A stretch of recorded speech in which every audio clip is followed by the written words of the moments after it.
face à la crise climatique, face à la crise environnementale, face à la disparition de la biodiversité, c'est de travailler sur des villes résilientes, d'accompagner les maires pour avoir demain des villes qui soient captatrices de carbone, qui réduisent leur consommation en ressources naturelles et notamment en eau, et qui préservent la biodiversité. Une solution peut-être, un engagement qui peut être fait par les élus, c'est celui de s'engager dans les solutions fondées sur la nature. Les solutions fondées sur la nature portent avant tout des effets sur les territoires et permettent de déployer des solutions. Je ne vais prendre qu'un seul exemple, celui dans le domaine de l'eau, où rémembrer les cours d'eau, travailler différemment à l'aménagement, permet de réduire les crues, les inondations et fait à la source des économies financières, mais également un mieux-être et un bien-être social pour les populations.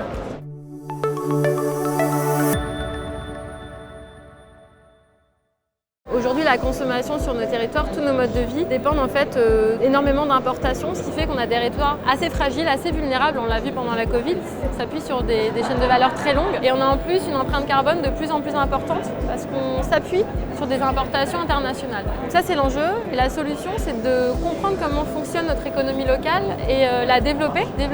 son potentiel en s'appuyant plus sur nos entrepreneurs locaux, plus sur des dynamiques de coopération, de circularité. Et ça, on est convaincus que c'est un formidable levier pour raconter autrement les histoires de nos territoires et les réinventer demain en s'appuyant sur une nouvelle façon de penser l'usine, une nouvelle façon de penser notre consommation et puis une nouvelle façon de faire du développement économique.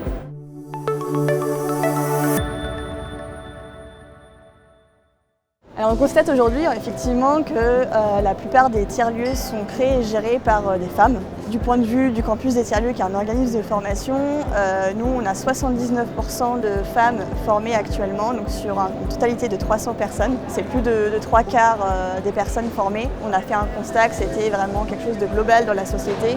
et même dans le milieu de l'ESS où pourtant justement ce sont des femmes qui vraiment s'emparent de ces sujets de transition écologique, de lien social, de culture. Même dans ce milieu-là où on est représenté en majorité, on est tout de même en minorité dans les postes vraiment de décision à la tête de ces structures. Pour essayer de remédier à ça, tout simplement, ça passe premièrement par de la sensibilisation, le fait justement d'être présent à ce type de salon, de rendre visibles ces personnes, d'ailleurs que ce soit des femmes ou d'autres minorités, et vraiment de composer finalement les instances de direction, les jurys, vraiment d'essayer d'atteindre une parité pour que chacun se sente bien et se sente écouté et puisse avoir sa chance.